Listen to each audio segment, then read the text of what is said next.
کہ اس کا تعلق یونائٹڈ کارمن سے ہے۔ اس کے پاس شیئرز ہیں جن سے اتنی آمدنی ہو جاتی ہے کہ اسے کمانے کی فکر نہیں ہے، اس لیے وہ جڑی بوٹیوں کی ریسرچ میں وقت گزار کر اپنا شوق پورا کرتی ہے۔ اور چونکہ بین الاقوامی رسائل میں وہ میرے مضامین پڑھتی رہتی ہے، اس لیے وہ میری ریسرچ سے بے حد متاثر ہے، اور رسالے کے ایڈیٹر سے میرا پتہ لے کر تلاش کرتے کرتے وہ یہاں میرے پاس پہنچ گئی ہے اور میرے ساتھ کام کرنے کی خواہشمند ہے۔ تو میں اس کے شوق اور مہارت سے متاثر ہوا اور میں نے اسے اپنے اسسٹنٹ کے طور پر یہاں قیام کی دعوت دی، جو اس نے قبول کر لی۔ وہ واقعی بے حد محنتی اور کارکن خاتون تھی۔ اس کی وجہ سے مجھے ریسرچ میں کافی آسانی ہو گئی، اور جب میں نے کینسر کے خلاف نسخہ ترتیب دیا اور اس کے تجربات شہر میں جا کر کینسر کے مریضوں پر کیے تو اس نے بھی میرا ساتھ دیا۔ لیکن 2 ہفتے پہلے کی بات ہے، وہ حسب دستور جنرل ہسپتال مریضوں کی رپورٹ لینے گئی تو پھر واپس نہ آئی۔ یہاں موبائل فون موجود ہے۔ میں نے ہسپتال میں ڈاکٹر سے بات کی تو انہوں نے بتایا کہ ولاڈی تو یہاں آئی ہی نہیں ہے۔ میں پریشان ہو گیا، لیکن ظاہر ہے وہ انتہائی میچور اور سمجھدار خاتون ہے، اس لیے میں اس کی کشیدگی کی رپورٹ تو پولیس میں درج نہ کرا سکتا تھا، اس لیے اس کا انتظار کرتا رہا۔ لیکن جب 2-3 روز گزر گئے، نہ ہی ولاڈی واپس آئی اور نہ اس کا فون آیا تو میں پریشان ہو گیا۔ اچانک مجھے ایک خیال آیا تو میں نے اپنی الماری چیک کی تو اس نسخے کی ریسرچ فائل غائب تھی۔ میں نے ولاڈی کے کمرے میں جا کر چیکنگ کی تو میں یہ دیکھ کر حیران رہ گیا کہ اس کا سامان بھی غائب تھا۔ اس کا صاف مطلب تھا کہ ولاڈی ریسرچ فائل لے کر دنستہ اپنے سامان سمیت چلی گئی ہے۔ میں اس کی اس حرکت پر غور کرتا رہا، لیکن مجھے اس کی وجہ سمجھ نہ آئی کہ آخر ولاڈی نے ایسا کیوں کیا۔ وہ اس ریسرچ فائل کا کیا کرے گی؟ میرے ذہن میں یہی بات آئی کہ ولاڈی کا مقصد اس ریسرچ کو اپنے نام پیٹنٹ کروانا ہوگا، تاکہ جب کوئی کمرشل کمپنی اس پر ادویات بنائے تو اسے کروڑوں اربوں ڈالر روپے کی فیسلٹی ملتی رہے۔ لیکن مجھے معلوم تھا کہ ولاڈی ایسا نہیں کر سکتی، کیونکہ اسے بھی معلوم ہے کہ اس ریسرچ فائل میں صرف بنیادی نوٹس ہیں، تفصیلات موجود نہیں ہیں، اور وہ خود یا کوئی بھی دوسرا ماہر صرف ان نوٹس کی مدد سے اس پیچیدہ ریسرچ سے کوئی فائدہ نہیں اٹھا سکتا۔ اس نے کئی بار اس معاملے پر مجھ سے طویل ڈسکس بھی کی تھی، لیکن میں نے اسے کہا کہ میں تفصیلات اپنے ذہن میں محفوظ رکھتا ہوں۔ اس کا کہنا تھا کہ اگر اچانک مجھے کچھ ہو جائے تو میری ساری ریسرچ بیکار ہو جائے گی، لیکن اسے یہ معلوم نہ تھا کہ میں شروع سے ہی تفصیلات الگ رکھنے کا عادی ہوں، اور یہ کام میں رات گئے بالکل تنہائی میں کرتا ہوں، اور یہ تفصیلات اور فائل میں نے کبھی کسی کو نہیں دکھائی۔ بس یوں سمجھو کہ شروع سے ہی یہ میری عادت رہی ہے کہ میں اپنی ریسرچ کو 2 حصوں میں تقسیم کر کے رکھتا ہوں، اور جب تک دونوں فائلیں اکٹھی نہ ہوں ریسرچ مکمل نہیں ہو سکتی۔ اس لیے میرا خیال تھا کہ ولاڈی اس ریسرچ فائل سے بھی کوئی فائدہ نہ اٹھا سکے گی، پھر اس نے ایسا کیوں کیا، اور بالآخر یہ مسئلہ حل ہو گیا۔ 2 روز پہلے اچانک ولاڈی کا فون آ گیا۔ اس نے مجھے بتایا کہ وہ یونائٹڈ کارمن پہنچ چکی ہے، اور اس نے مجھ سے معذرت کی کہ وہ میری ریسرچ فائل لے گئی ہے، اور میرے پوچھنے پر کہ اس نے ایسا کیوں کیا ہے تو اس نے ایک حیرت انگیز بات کی کہ اس کا تعلق ایک ایسی ادویات ساز کمپنی سے ہے جو ڈرگز کی آڑ میں منشیات کا دھندہ کرتی ہے، اور اس کے بقول میری اس ریسرچ فائل کی مدد سے وہ ایک ایسی نشہ آور دوا بنانے میں کامیاب ہو گئی ہے جس کا نشہ دنیا کے تمام نشوں سے زیادہ تیز ہوگا۔ اس نے اس کا نام ریڈ پیلز بتایا۔ اس نے مجھے اس کی تفصیل بھی بتائی۔ میں یہ تفصیل سن کر کانپ گیا، کیونکہ ریڈ پیلز انتہائی خطرناک ترین نشہ ہوگا جو انسان کو چند ماہ میں ہی یقینی اور انتہائی کربناک موت سے دوچار کر دے گا۔ لیکن یہ نشہ ایسا ہوگا کہ ایک بار استعمال کرنے کے بعد اسے کسی قیمت پر بھی کوئی نہیں چھوڑ سکے گا۔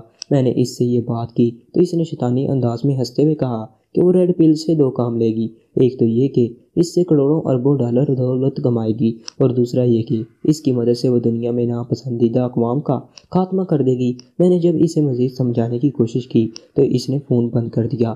حقیقت یہ ہے کہ میں اس کی باتیں سن کر دل و جان سے گزر گیا۔ مجھے اپنے آپ سے نفرت ہو گئی کہ میری ریسرچ، میری 40 سالہ محنت دنیا سے انسانوں کو عبرتناک موت مارنے کے کام لائی جائے گی، اور مجھے یوں محسوس ہونے لگا جیسے اربوں انسانوں کا میں قاتل بن گیا ہوں۔ میں بے حد پریشان ہوا، اور میں نے آخرکار فیصلہ کیا کہ میں اس ولاڈی سے یہ فائل ہر صورت میں واپس لوں گا۔ انسانوں کے اس قتل عام کو ہر قیمت پر روکا جائے۔ ایک بار یہ ریڈ پیلز تیار ہو گئیں تو پھر یوں سمجھو کہ پوری دنیا پر چھا جانے والی اس موت کے چکر کو کوئی نہ روک سکے گا۔ اسے عام سر درد اور دوسرے امراض کی دوا بنا کر فروخت کر دیا جائے گا۔ اس عنصر کو کسی بھی دوا میں شامل کر دیا جائے گا، اور نتیجہ وہی نکلے گا جو ولاڈی نے بتایا ہے۔ اس لیے دنیا کی کوئی حکومت، کوئی طاقت موت کے اس بھیانک چکر کو کسی طرح بھی نہ روک سکے گی۔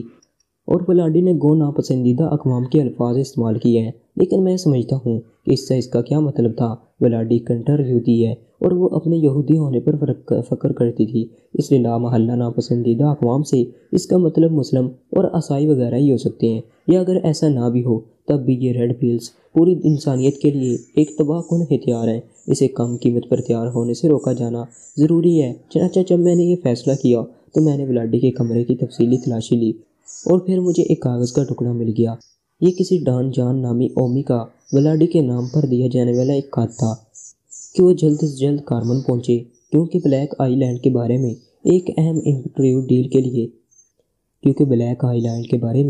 اہم بزنس ڈیل کے لیے اس کی ضرورت ہے۔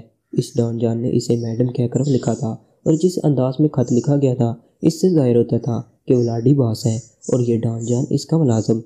یہ خط ٹارجن ہوٹل ولنگٹن کے پیڈ پر لکھا گیا تھا۔ تاریخ بڑی پرانی تھی، بلاڈی کے یہاں آنے سے بھی 1 سال پہلے کی۔ میں نے ٹارجن ہوٹل فون کیا تو معلوم ہوا کہ ٹارجن ہوٹل مادام بلاڈی کی ملکیت ہے، لیکن بلاڈی وہاں موجود نہیں ہے اور نہ کسی کو معلوم ہے کہ وہ کہاں ہے۔ بہرحال اس سے یہ ثابت ہو گیا کہ اگر کوئی چاہے تو اس ہوٹل سے بلاڈی کا پتہ چلا سکتا ہے۔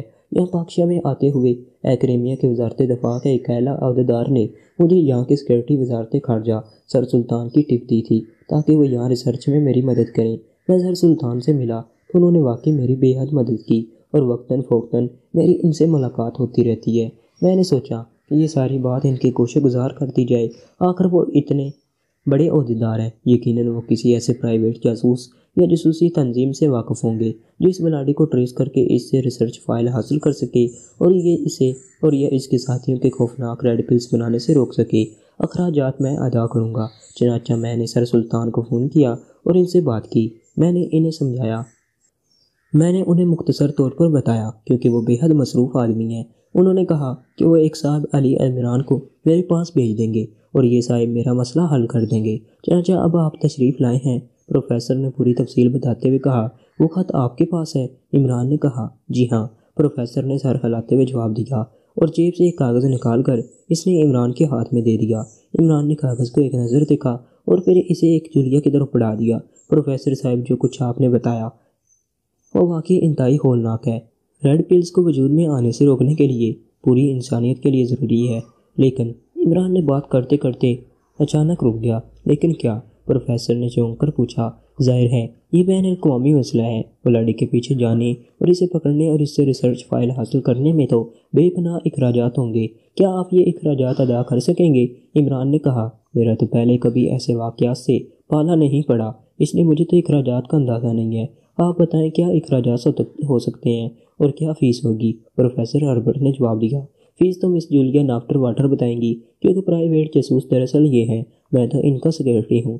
البتہ اخراجات کا اندازہ میں بتا سکتا ہوں۔ میرے خیال کے مطابق اخراجات کم از کم 70-80 لاکھ ڈالر تو ہو ہی جائیں گے۔ کیوں مس جولیا، میرا اندازہ درست ہے نا؟ کم از کم، عمران نے کہا، اور ساتھ ہی وہ جولیا سے مخاطب ہو گیا۔ 70-80 لاکھ ڈالر صرف اخراجات؟ او ہو، میرے تو کل اثاثے بھی اتنے نہ ہوں گے۔ میرا تو خیال تھا کہ زیادہ سے زیادہ 1-1.5 لاکھ ڈالر میں کام ہو جائے گا، اور ایکریمیا میں میرے اثاثوں کی کل قیمت اتنی ہی ہوگی جن کے منافع پر میں ریسرچ ورک کرتا رہتا ہوں۔ میں نے سوچا تھا کہ انسانیت کے قتل عام کو روکنے کے لیے میں اپنے یہ اثاثے فروخت کر دوں گا، لیکن 70-80 لاکھ ڈالر، اوہو، ویری بیڈ، پھر مجبوری ہے، میں کیا کر سکتا ہوں؟ پروفیسر ہربرٹ نے کاندھے اچکاتے ہوئے کہا۔ اور اتنا ہی فیس کا بل بھی ہو جائے گا، کیوں مس جولیا؟ عمران نے جولیا سے مخاطب ہو کر کہا، لیکن جولیا نے کوئی جواب نہ دیا اور وہ ہونٹ پیچھے خاموش بیٹھی رہی۔ شاید اس کی سمجھ میں نہ آ رہا تھا کہ وہ کیا جواب دے اور کیا کہے۔ ویری سوری، میں دلی طور پر معذرت خواہ ہوں کہ آپ کو خواہ مخواہ یا آنے کی تکلیف اٹھانی پڑی، پروفیسر ہربرٹ نے بڑے مایوسانہ لہجے میں کہا۔ لیکن اب آپ کیا کریں گے؟ آپ کی 40 سالہ محنت جو ضائع ہو گئی ہے، کیا آپ دوبارہ یہ ریسرچ فائل تیار کریں گے؟ اس کی تفصیلات تو آپ کے پاس ہیں، ان کی مدد سے آپ آسانی سے دوبارہ یہ فائل تیار کر سکتے ہیں، عمران نے کہا۔ کاش ایسا ممکن ہو سکتا۔ فوری طور پر ایسا ممکن نہیں ہے۔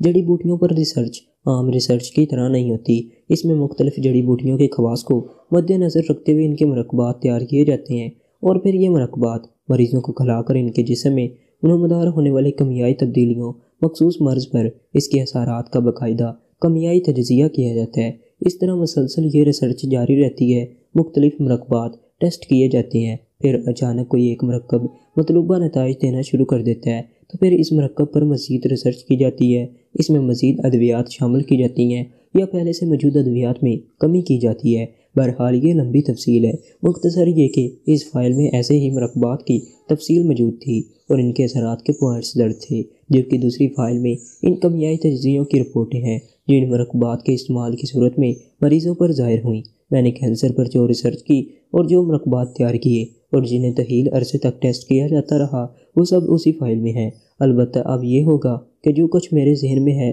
میں اس کے مطابق دوبارہ اپنے کام کا آغاز کر دوں گا، اور اگر میری زندگی رہی تو شاید میں 8-10 سال میں پھر اسی سٹیج پر پہنچ سکوں جس پر اس فائل کی چوری کے وقت تھا کہ میں نے تو بہرحال کام کرنا ہے۔ مجھے اصل فکر ان ریڈ پلز کی تھی، لیکن جو چیز میرے بس سے کہیں باہر ہے میں سوائے صبر کے اور کیا کر سکتا ہوں؟ پروفیسر ہربرٹ نے ایک طویل سانس لیتے ہوئے کہا۔ ان کے چہرے پر گہری مایوسی اور حسرت کے تاثرات نمایاں ہو گئی تھی۔ یہ ریڈ پلز آخر ولاڈی کیسے تیار کر لے گی؟ کیا ان مرکبات کی وجہ سے؟ عمران نے کہا، جی ہاں، ان مرکبات میں بے شمار جڑی بوٹیاں ایسی ہیں جن کے اثرات مختلف ہیں، اور اب مجھے خیال آ رہا ہے کہ ولاڈی کا مقصد بھی یہی تھا اور وہ اس ریسرچ پر کام کرتی رہی تھی جبکہ میرا دھیان کینسر پر تھا۔ یقیناً ان مرکبات میں سے کوئی ایک مرکب یا کئی مرکبات کو ملا کر یہ ریڈ پلز تیار ہو جاتی ہوں گی۔ میں کیا کہہ سکتا ہوں؟ پروفیسر ہربرٹ نے جواب دیا، لیکن ولاڈی کو اس بات کی کیا ضرورت تھی کہ وہ آپ کو فون کر کے باقاعدہ یہ اطلاع دیتی کہ وہ ریڈ پلز تیار کر رہی ہے؟ عمران نے کہا، میں نے خود بھی اس پوائنٹ پر غور کیا ہے۔ میں تو اس نتیجے پر پہنچا ہوں کہ ولاڈی کا مقصد مجھے خوفزدہ کرنا تھا تاکہ میں اس ریسرچ فائل کے حصول کے لیے کوئی کارروائی نہ کروں اور جان کے خوف سے چپکا رہوں، کیونکہ میں نے اسے بتایا تھا کہ وہ ڈرگ مافیا کی ایک انتہائی طاقتور تنظیم کی سربراہ ہے، اور اس کی تنظیم پوری دنیا میں پھیلی ہوئی ہے، اور اس تنظیم میں بے شمار پیشہ ور قاتل بھی ہیں جو اس کے ایک اشارے پر سینکڑوں لوگوں کو بے دریغ قتل کر سکتے ہیں، وغیرہ وغیرہ۔ میری اس نتیجے پر پہنچنے کی وجہ یہی ہے کہ اسے معلوم ہے کہ میں خاموش ہو کر نہ بیٹھا رہوں گا۔ میں یہاں کی حکومت کے ساتھ ساتھ ایکریمیا اور دوسرے بڑے بڑے ممالک کی پولیس کو رپورٹ کرتا۔ انٹرپول اور بین الاقوامی سطح پر میرے تعلقات ہیں۔ میں اپنی ریسرچ فائل کی بازیابی کے لیے ان سے ابھی بات کرتا ہوں، اس لیے اس نے مجھے دھمکانے اور جان کا خوف دلا کر مجھے خاموش رہنے کی دھمکی دی ہے، پروفیسر ہربرٹ نے کہا۔ اور یقیناً آپ نے اسی لیے پرائیویٹ جاسوس ہائر کرنے کا سوچا ہے؟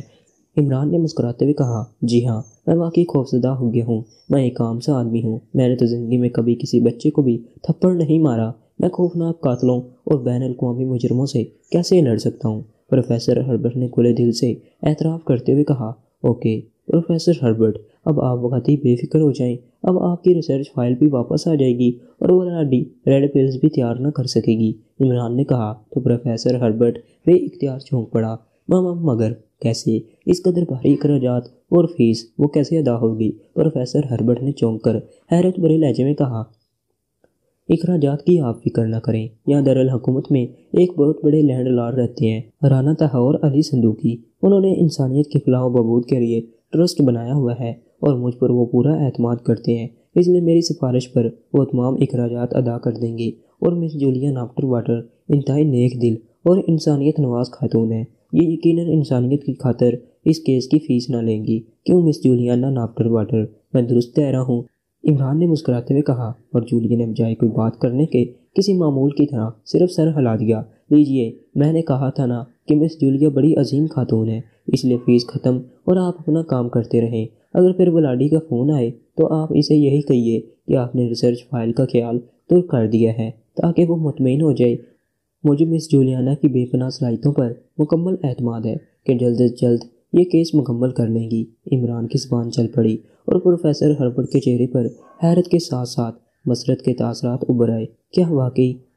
اوہو، کیا نام ہے ان کا؟ مشکل سا نام ہے۔ بہرحال رانا صاحب، کیا واقعی اس قدر کثیر اور بھاری رقم دے دیں گے؟ پروفیسر ہربرٹ نے حیرت بھرے لہجے میں کہا، میری سفارش پر وہ 10 کروڑ ڈالر بھی دے سکتے ہیں۔ وہ مجھ پر اتنا اعتماد کرتے ہیں۔ ویسے معاف کیجیے، آپ سے میں نے سارے سوالات صرف اس نقطۂ نظر سے کیے تھے کہ کیا واقعی ریڈ پلز کی بات میں کوئی حقیقت ہے یا نہیں۔ میرا خیال تھا کہ آپ نے صرف اپنی ریسرچ فائل کی اہمیت بنانے کے لیے ریڈ پلز کا شوشہ چھوڑا ہے، لیکن آپ کے جوابات اور خاص طور پر آپ کے لہجے کی صداقت نے مجھے یقین دلا دیا ہے کہ آپ غلط نہیں کہہ رہے، اس لیے اب میں پورے دل سے رانا صاحب کو سفارش کر سکوں گا، عمران نے مسکراتے ہوئے کہا۔ اور پروفیسر ہربرٹ نے بے اختیار ایک طویل سانس لیا۔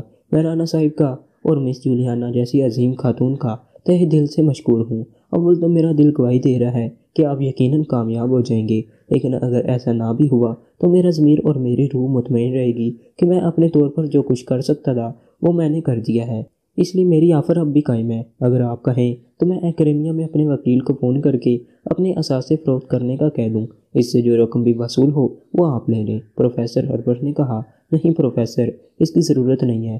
آپ عظیم انسان ہیں کہ انسانیت کی خاطر نہ صرف اپنی دولت خرچ کر رہے ہیں بلکہ اپنی صلاحیتیں بھی۔ آپ قطعی فیو کر رہے ہیں، آپ اوکے ہو جائیں، سب ٹھیک ہو جائے گا۔ ہاں، کیا اب آپ اجازت دیں گے کہ ہم خود اس مسولاڈی کا کمرہ دیکھ لیں؟ شاید کوئی ایسی چیز ہمیں نظر آ جائے جسے آپ نے اہمیت نہ دی ہو۔ عمران نے مسکراتے ہوئے کہا، یقیناً، آئیے میں آپ کو لے چلتا ہوں۔ پروفیسر نے اٹھتے ہوئے کہا، نہیں، آپ تکلیف نہ کریں، آپ ملازم کو بلا کر کہہ دیں۔ عمران نے کہا، اور پروفیسر نے دوبارہ کرسی پر بیٹھتے ہوئے میز پر رکھی ہوئی گھنٹی کو بجایا تو دروازہ کھلا اور وہی ملازم اندر داخل ہوا۔ ان صاحبان کو مس ولاڈی کے کمرے تک لے جاؤ، پروفیسر نے ملازم سے کہا۔ جی اچھا، آئیے، ملازم نے مودبانہ لہجے میں کہا، اور عمران اور جولیا اٹھ کھڑے ہوئے اور پھر وہ ملازم کے پیچھے چلتے ہوئے اس کمرے سے باہر نکل کر راہداری میں آگے بڑھتے ہوئے مکان کے عقبی حصے میں واقع ایک کمرے میں پہنچ گئے۔ تمہارا نام کیا ہے؟ عمران نے ملازم سے پوچھا۔ سلامت علی جناب، ملازم نے مودبانہ لہجے میں جواب دیا۔ تم یہاں کتنے عرصے سے ہو؟ عمران نے پوچھا۔ جی 5 سال ہو گئے ہیں، میں یہیں قریب ہی ایک بستی کا رہنے والا ہوں۔ پروفیسر صاحب یہاں آئے تو میں ان کے پاس آ گیا۔ پروفیسر بہت اچھے اور نیک دل انسان ہیں، وہ نہ صرف مجھے بھاری رقم دیتے ہیں بلکہ میرے بچوں کی ضروریات کا بھی خیال رکھتے ہیں، ملازم نے جواب دیتے ہوئے کہا۔ مس ولاڈی یہاں کتنا عرصہ رہی ہے؟ عمران نے پوچھا۔ جی تقریباً 1 سال رہی ہیں، ملازم نے جواب دیا۔ ان کا حلیہ، ان کا قد و قامت پوری تفصیل سے بتا دو، عمران نے کہا۔ تو ملازم نے اس کے حلیے کے ساتھ ساتھ اس کے قد و قامت اور جسامت کے بارے میں اس طرح تفصیلات بتانا شروع کر دیں جیسے 1 سال تک وہ مسلسل ولاڈی کا جائزہ ہی لیتا رہا ہو۔ جولیا نے اس کے اس طرح تفصیل بتانے پر حیرت سے عمران کی طرف دیکھا تو عمران بے اختیار مسکرا دیا۔ ان کی کوئی خاص بات، کوئی خاص نشانی جس سے انہیں کسی بھی روپ میں پہچانا جا سکے؟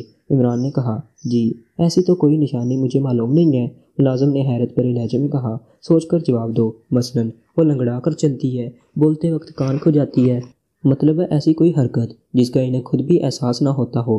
عمران نے سنجیدہ لہجے میں کہا۔ او ہاں مجھے یاد آ گیا، مس ولاڈی اکثر بات کرتے وقت اپنے ایک نتنے پر انگلی رکھ لیتی تھیں، اکثر وہ ایسا کرتی تھیں، کبھی کبھار نہیں بھی کرتی تھیں، ملازم نے جواب دیا، اور اس کے ساتھ ہی اس نے انگلی سے نتنا بند کر کے عملی طور پر بھی اس کی حرکت کا مظاہرہ کر دیا تھا۔ ٹھیک ہے، اب تم جاؤ، عمران نے کہا، اور ملازم سر ہلاتا ہوا واپس چلا گیا۔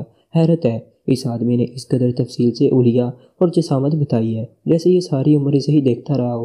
ملازم کے جاتے ہی جولیا نے حیرت بھرے لہجے میں کہا، ملازم ان معاملات میں بے حد تیز ہوتے ہیں، اگر میں پروفیسر صاحب سے پوچھتا تو اس کا اشر اشیر بھی نہ بتا سکتے تھے۔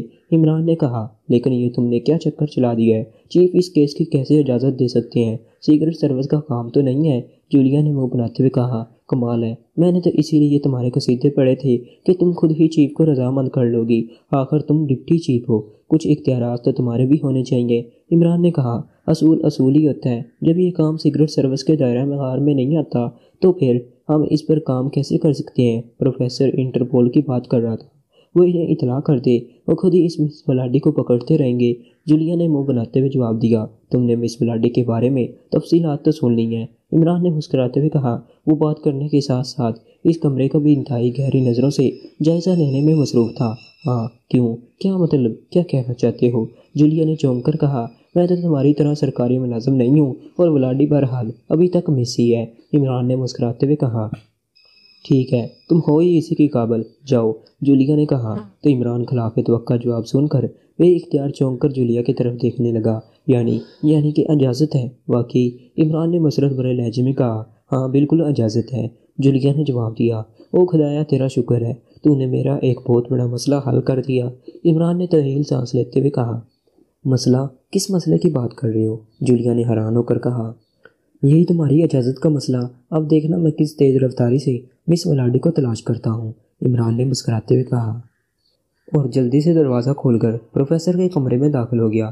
وہاں تو کچھ نہیں ملا پروفیسر، اب آپ ہمیں اپنی فائل کے بارے میں تفصیلات بتا دیں، مطلب ہے ایسی تفصیلات جن سے ہم پہچان سکیں کہ کون سی آپ کی ریسرچ فائل ہے۔ عمران نے کرسی پر بیٹھتے ہوئے کہا۔ جولیا بھی خاموشی سے آ کر اس کے ساتھ والی کرسی پر بیٹھ گئی اور پروفیسر نے تفصیلات بتانا شروع کر دی۔ اوکے پروفیسر، آپ مطمئن رہیں، ہم آج ہی کام شروع کر دیتے ہیں۔ انشاءاللہ جلد ہی ہم آپ کو کامیابی کی خبر دیں گے۔ اب ہمیں اجازت دیں، عمران نے کہا، اور پھر وہ اور جولیا پروفیسر سے اجازت لے کر اس چوپی مکان سے باہر آ گئے۔ کیا تم واقعی اس کیس پر کام کرنے کے لیے سنجیدہ ہو؟ جولیا نے کار میں بیٹھتے ہوئے کہا۔ ہاں مس جولیا، یہ کام پوری انسانیت کے لیے ہے، عمران نے سنجیدہ لہجے میں جواب دیا۔ لیکن چیف نے اگر اجازت نہ دی تو؟ جولیا نے ہونٹ چباتے ہوئے کہا۔ تو پھر میں اپنے طور پر کام کروں گا، عمران نے جواب دیا۔ ٹھیک ہے، میں چیف سے صاف کہہ دوں گی کہ اگر اس کام پر وہ اجازت نہیں دیتے تو میں استعفیٰ دے کر تمہارے ساتھ اس مشن پر کام کروں گی، جولیا نے فیصلہ کن لہجے میں کہا۔ ارے اتنا سنجیدہ ہونے کی ضرورت نہیں ہے۔ جو تفصیلات مس ولاڈے کی سلامت علی نے بتائی ہیں وہ سلامت علی کا نقطۂ نظر ہے، اور ضروری نہیں کہ سلامت علی کا جو نقطۂ نظر ہو عمران کی نظر بھی اسی نقطے پر ہی ٹھہری رہے۔ دوسری بات یہ کہ جس نقطے پر پہلی نظر ٹھہری ہے اس نقطے سے نظر ہٹے گی تو دوسرے نقطے سے پر جائے گی، عمران نے مسکراتے ہوئے کہا۔ پھر وہی بکواس جو میں نے کہہ دیا وہی فائنل ہے بس، جولیا نے غصیلے لہجے میں کہا، اور عمران نے مسکرا کر سر ہلا دیا۔ ٹیلی فون کی گھنٹی بجتے ہی میز کے پیچھے اونچی پشت کی کرسی پر بیٹھی ہوئی عورت نے سامنے رکھی ہوئی فائل پر سے نظریں اٹھائی اور ہاتھ بڑھا کر ریسیور اٹھا لیا۔ ولاڈی اسپیکنگ، عورت نے اسپاٹ لہجے میں کہا۔ راجر بول رہا ہوں میڈم، دوسری طرف سے ایک مؤدبانہ آواز سنائی دی۔ او یس، کیا رپورٹ ہے؟ ولاڈی نے چونک کر پوچھا۔ میڈم، ایک انتہائی اہم اطلاع ہے، پاکشیا سیکرٹ سروس کا سب سے خطرناک ایجنٹ علی عمران ایک غیر ملکی لڑکی کے ساتھ پروفیسر ہربرٹ سے ملا ہے، اور پروفیسر ہربرٹ نے انہیں پوری تفصیلات بتا دی ہیں۔ اس نے انہیں آپ کا کوئی خط بھی دیا ہے، ٹارچن ہوٹل کے پیڈ پر لکھا ہوا، جو چیف ڈان جان نے آپ کے نام لکھا تھا، اور اس علی عمران نے اس کیس پر کام کرنے کا فیصلہ کر لیا ہے۔ راجر نے کہا۔ او، تو یہ خط وہیں رہ گیا تھا، لیکن یہ عمران کون ہے؟ کیا وہ ہمارے خلاف کام کر سکتا ہے؟ ایک آدمی ہماری اتنی بڑی تنظیم کے خلاف کیا کر سکتا ہے؟ ولاڈی نے حیرت بھرے لہجے میں کہا۔ او، انتہائی خطرناک ترین ایجنٹ ہے مدام، اس کے متعلق وہی جانتے ہیں جن کا تعلق کسی بھی سیکرٹ ایجنسی سے رہا ہو۔ آپ کو تو معلوم ہے کہ میں ایکریمیا کی ایک سیکرٹ ایجنسی سے متعلق رہا ہوں، اس لیے مجھے اس کے بارے میں معلومات حاصل ہیں، راجر نے جواب دیا۔ اس پروفیسر کا کیا ہوا؟ ولاڈی نے برا سا منہ بناتے ہوئے کہا، جیسے راجر نے اس علی عمران کو خواہ مخواہ اہمیت دے دی ہو، اسے ہلاک کر دیا گیا ہے، راجر نے جواب دیا۔ بس ٹھیک ہے، تم فکر نہ کرو، عمران یا کوئی بھی آدمی ہمارا کچھ نہیں بگاڑ سکتا، ولاڈی نے کہا۔ میڈم، آپ چیف سے اس بارے میں بات کر لیں تو زیادہ بہتر ہے، راجر نے دبے دبے لہجے میں کہا۔ ٹھیک ہے، میں کر لوں گی، ولاڈی نے کہا، اور ایک جھٹکے سے ریسیور رکھ دیا۔ نان سینس، یہ راجر بھی احمق ہے، بھلا یہ مشرقی لوگ ہمارا کیا بگاڑ سکتے ہیں، ولاڈی نے بڑبڑاتے ہوئے کہا، اور ایک بار پھر سامنے رکھی ہوئی فائل پر نظریں جما دیں۔ کافی دیر بعد اس نے ایک طویل سانس لیتے ہوئے فائل بند کی اور پھر ریسیور اٹھا کر نمبر ڈائل کرنے شروع کر دیے۔ یس، ایک مشینی سی آواز سنائی دی جیسے کوئی رپورٹ بول رہا ہو۔ ولاڈی بول رہی ہوں، ڈان جان سے بات کراؤ، ولاڈی نے تومکانہ لہجے میں کہا۔ ہولڈ آن کریں، دوسری طرف سے کہا گیا، اور چند لمحوں بعد ایک بھاری مردانہ آواز سنائی دی۔ یس، ڈان جان بول رہا ہوں، بولنے والے کے لہجے میں بھی رعب نمایاں تھا۔ ڈان جان، تمہارے کہنے پر پروفیسر ہربرٹ کا خاتمہ کر دیا گیا ہے، ابھی راجر نے مجھے رپورٹ دی ہے، ولاڈی نے کہا۔ ٹھیک ہے میڈم، اس طرح اب ہم ہمیشہ کے لیے کسی بھی ممکنہ خطرے سے دوچار ہونے سے بچ گئے ہیں، دوسری طرف سے ڈان جان کی مسرت بھری آواز سنائی دی۔ لیکن راجر نے ایک اور احمقانہ رپورٹ مجھے دی ہے، ولاڈی نے منہ بناتے ہوئے کہا۔ احمقانہ رپورٹ؟ کیا مطلب؟ میں سمجھا نہیں میڈم، ڈان جان نے حیرت بھرے لہجے میں کہا۔ اس نے مجھے بتایا ہے کہ پروفیسر ہربرٹ سے پاکشیا کا کوئی آدمی علی عمران ملا ہے، اور پروفیسر نے اسے تمام تر تفصیلات بتا دی ہیں، اور اس نے پروفیسر سے وعدہ کیا ہے کہ وہ اس کیس پر کام کرے گا، اور راجر کہہ رہا تھا کہ یہ علی عمران پاکشیا سیکرٹ سروس کا انتہائی خطرناک ترین ایجنٹ ہے، اور اس سے ہمیں خطرہ پیش آ سکتا ہے۔ یہ احمقانہ رپورٹ نہیں تو اور کیا ہے، ولاڈی نے کہا۔ کیا واقعی راجر نے علی عمران کا ہی نام لیا ہے؟ دوسری طرف سے ڈان جان کی گمبھیر سی آواز سنائی دی۔ ہاں، کیوں؟ کیا تم بھی اسے جانتے ہو؟ ولاڈی نے حیرت بھرے لہجے میں کہا۔ یس میڈم، اچھی طرح جانتا ہوں، وہ واقعی انتہائی خطرناک ایجنٹ ہے، اور اگر وہ ہمارے پیچھے لگ گیا تو پھر میں کچھ نہیں کہہ سکتا کہ پھر کیا ہوگا، وہ تو افریت ہے، یہ واقعی انتہائی اہم خبر ہے، ڈان جان نے انتہائی سنجیدہ لہجے میں کہا۔ تو ولاڈی کے چہرے پر شدید ترین حیرت کے تاثرات پھیلتے چلے گئے۔ کمال ہے، حیرت ہے، کیا تم لوگوں کا دماغ تو خراب نہیں ہو گیا کہ ایک مشرقی آدمی سے اس قدر خوفزدہ ہو رہے ہو؟ ہماری تنظیم ریڈ رنگ کے پورے ایکریمیا اور یورپ کی سب سے طاقتور تنظیم ہے۔ پوری دنیا میں ریڈ رنگ کا جال پھیلا ہوا ہے اور تم کہہ رہے ہو کہ ایک مشرقی نوجوان سے ہمیں خطرہ ہے۔ ولاڈی نے انتہائی کسیلے لہجے میں کہا، آپ کی بات درست ہے میڈم، لیکن بہرحال اس کی طرف سے آنکھیں بند نہیں کی جا سکتی۔ ہمیں اسے روکنے کے لیے خصوصی انتظامات کرنے ہوں گے، ڈان جان نے کہا۔ لیکن وہ ہمارے خلاف کیا کر سکتا ہے؟ وہ کیسے ہمیں تلاش کرے گا؟ ولاڈی نے کہا، میں نے بتایا ہے نا کہ ان معاملات میں اسے بھوت اور عفریت کہا جاتا ہے۔ نہ جانے کس طرح وہ گلیو حاصل کر لیتا ہے، اور آپ تو بہرحال 1 سال تک اس پروفیسر کے پاس رہی ہیں۔ آپ کا حلیہ وغیرہ اس نے معلوم کر لیا ہوگا۔ آپ کا پاسپورٹ اور دیگر کاغذات بھی وہاں موجود رہے ہیں۔ 100 طریقے استعمال ہو سکتے ہیں، اور اگر اس نے آپ کو ٹریس کر لیا تو پھر ریڈ رنگ تک پہنچنا اس کے لیے کوئی مشکل کام نہیں رہے گا، ڈان جان نے کہا۔ اوہو، تم واقعی درست کہہ رہے ہو۔ راجر نے بتایا کہ تم نے ٹارجن ہوٹل سے مجھے جو خط لکھا تھا وہ میں وہیں چھوڑ آئی تھی۔ وہ خط پروفیسر نے اس عمران کو دیا تھا۔ ولاڈی نے کہا، ویری بیڈ، پھر تو گلیو صاف ہے۔ ٹارجن ہوٹل آپ کی ملکیت ہے۔ ٹارجن ہوٹل سے وہ آسانی سے آپ تک پہنچ جائے گا۔ میڈم، آپ ایسا کریں کہ فوری طور پر سوجان آئی لینڈ پہنچ جائیں۔ اب جب تک اس عمران کا خاتمہ نہیں ہو جاتا آپ کو یہیں رہنا ہوگا، اور میں میکم میں ہیڈ کوارٹر شفٹ ہو جاؤں گا تاکہ اس عمران کو ٹریس کر کے اس کا خاتمہ کیا جا سکے۔ ڈان جان نے کہا، اچھا، اگر تم بھی وہی کچھ کہہ رہے ہو جو کچھ راجر نے کہا ہے تو درست ہوگا، لیکن میں وہاں جزیرے پر بیٹھ کر انتظار نہیں کر سکتی۔ میں یہیں رہوں گی، البتہ میں اسپیشل ہیڈ کوارٹر میں شفٹ ہو جاتی ہوں۔ اور سنو، اب میں نے فیصلہ کر لیا ہے کہ اس علی عمران کے خلاف خود بھی کام کروں گی، اور تم راجر کے ساتھ مل کر علیحدہ کام کرنا، میں بھی اپنے اسپیشل گروپ کے ساتھ مل کر کام کروں گی۔ اس طرح دونوں پارٹیوں نے بیک وقت کام کرنے سے وہ جتنا بھی خطرناک ہو، اس کا خاتمہ یقینی طور پر ہو جائے گا۔ ولاڈی نے فیصلہ کن لہجے میں کہا، میڈم، اگر آپ خود اس علی عمران کے مقابلے پر آنا چاہتی ہیں تو پھر میرے ہیڈ کوارٹر آنے کی ضرورت نہیں ہے۔ یہاں ریڈ پیلز کے لیے نئی مشینری آ رہی ہے، اس کی تنصیب کا کام ہونا ہے، اس لیے میں بے حد مصروف رہوں گا۔ بس آپ اتنا خیال رکھیں کہ راجر اور اپنے گروپ کو سامنے رکھیں، خود کسی صورت بھی سامنے نہ آئے۔ راجر سے آپ کو اس علی عمران کا حلیہ وغیرہ تفصیل سے معلوم ہو جائے گا۔ ڈان جان نے کہا، اوکے، تم اپنا کام کرو، وہ زیادہ اہم ہے۔ ریڈ پیلز کی تیاری کے بعد ہم پوری دنیا کی دولت اکٹھی کر لیں گے، اور تم فکر نہ کرو، میں اس علی عمران کا بندوبست کر لوں گی، ولاڈی نے کہا، اور کریڈل دبا کر اس نے دوبارہ نمبر ڈائل کرنے شروع کر دیے۔ Roger speaking. رابطہ قائم ہوتے ہی دوسری طرف سے راجر کی آواز سنائی دی، ولاڈی بول رہی ہوں راجر۔ ولاڈی نے تنکانہ لہجے میں کہا، یس میڈم۔ راجر کا لہجہ مودبانہ ہو گیا۔ سنو، میں نے چیف ڈان جان سے بات کر لی ہے، اس نے بھی اس علی عمران کے بارے میں وہی کچھ کہا ہے جو تم نے بتایا ہے، اس لیے میں نے فیصلہ کیا ہے کہ اس علی عمران کو، اور اگر اس کے ساتھی بھی آئے تو ان سب کو خطرناک موت مار دوں۔ اس ٹارجن ہوٹل والے گلیو کی وجہ سے مجھے خطرہ ہے کہ عمران میرے ہیڈ کوارٹر نہ پہنچ جائے، اس لیے میں اسپیشل ہیڈ کوارٹر شفٹ ہو رہی ہوں۔ اب تم نے وہی مجھ سے رابطہ کرنا ہے۔